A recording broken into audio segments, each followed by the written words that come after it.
Welcome back to Gear Up Windows YouTube channel. In this video, we will guide you on how to show or hide Task View button in Windows 10 PC.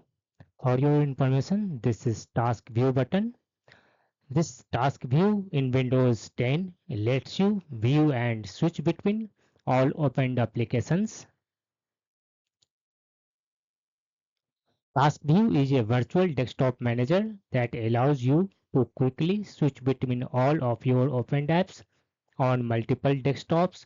This makes multitasking and organizing with your opened apps much easier now.